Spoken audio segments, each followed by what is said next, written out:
Mesdames et messieurs, bonsoir et bienvenue dans Tam Tam Info à la une de l'actualité de ce mercredi 27 août 2025. Lutte contre la corruption. Le gouvernement passe à l'offensive. Les salaires des 36 000 fonctionnaires non recensés seront suspendus dès septembre pour une économie annuelle de plus de 48 milliards de francs CFA. Un accueil des héros malgré la pluie. Des milliers de Maliens ont célébré hier le retour triomphal des Aigles du basket, vice-champion d'Afrique, une ferveur nationale exceptionnelle. Flambée des prix face à la hausse, le gouvernement agit et plafonne le prix de la tonne de ciment sur toute l'étendue du territoire national pour soulager le secteur de la construction. Solidarité nationale, des graves inondations dévastent le village de Tchandolbougou dans la région de Djoïla. Les autorités s'y sont rendues rapidement au chevet de plus de 1200 sinistrés. Le gouvernement passe à l'offensive pour assainir les finances publiques suite au rapport révélant la non-présentation des 36 000 agents lors du recensement biométrique. Des mesures fortes ont été annoncées. Dès le mois de septembre, les salaires de ces fonctionnaires non identifiés seront suspendus. Cette mesure d'envergure permettra à l'État d'économiser la somme colossale de 48,28 milliards de francs CFA par an qui était jusqu'ici versée à des agents présumés fictifs. La décision a été prise lors d'une réunion d'urgence au palais de Koulouba. Le Premier ministre a prévenu que d'autres dispositions seraient prises prochainement pour mettre un terme définitif à ce qu'il a qualifié de fiction. C'est sous une pluie fine, symbole de bénédiction, que les Aigles vice-champions d'Afrique sont arrivés hier aux environs de 15h45 à l'aéroport international président Modibo Keïta, Sénou. Mais la météo n'a pas freiné l'enthousiasme d'une véritable marée humaine venue célébrer ses héros.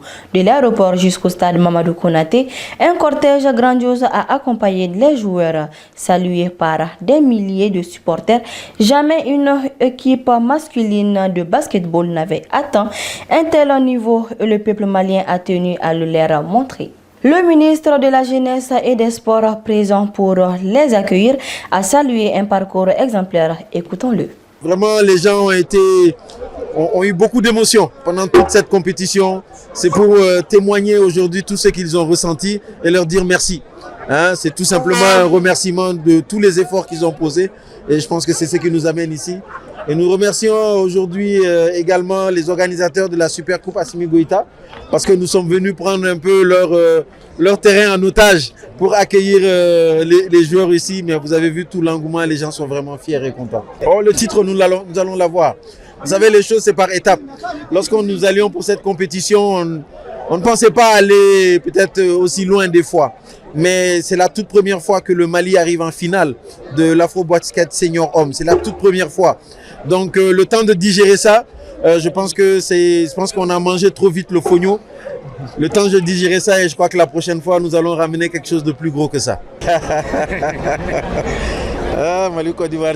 Et entre nous, battre la Côte d'Ivoire dans n'importe quel sport, ça compte toujours un peu plus, surtout quand on pense à nos nombreuses frustrations côté football. Mais la seule autre flambée qui occupe le gouvernement en ce moment, c'est celle du ciment. Une bonne nouvelle pour le secteur de la construction et pour les ménages. Face à la flambée des prix observés ces derniers mois, le gouvernement a décidé de prendre les taureaux par les cornes en plafonnant le prix du ciment. Désormais, le prix de la tonne de ciment produit localement est fixé à un maximum de 112 000 francs CFA et celui de la tonne importée à 117 000 francs CFA. Cette mesure vise à stabiliser le marché, à lutter contre la spéculation et à relancer les chantiers et les projets d'infrastructure qui étaient pénalisés par cette augmentation des coûts. Des images de désolation nous parviennent du village de Tchandolbougou dans la région de Djoïla, frappé par de violentes inondations. Pris par surprise par un déferlement d'eau de pluie venant des localités voisines, les habitants ont tout perdu. Le bilan est lourd. Près de 200 maisons se sont écroulées. Plus de 1200 personnes sont sinistrées et des dizaines de puits et des latrines sont désormais inutilisables. Face à ce drame, la solidarité s'est vite organisée. Après l'intervention rapide de la protection civile, la gouverneure de la région, Madame Koulibaly Mariam Koulibaly, s'est rendue sur place en moins de 72 heures. Elle a apporté une aide d'urgence composée de 2 tonnes de riz, de sucre, de couverture et de moustiquaires, exprimant la compassion des plus hautes autorités. Un geste fortement apprécié par le chef de village qui a formulé des bénédictions pour la paix et la cohésion au Mali. Suite à l'expulsion de sa coordonnatrice résidente au Burkina Faso, la semaine dernière, l'ONU a réagi en nommant un successeur.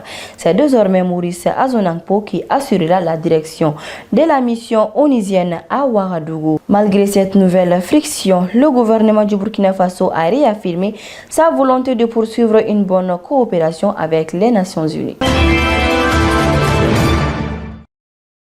C'est à la fin de cette édition. Merci de l'avoir suivi.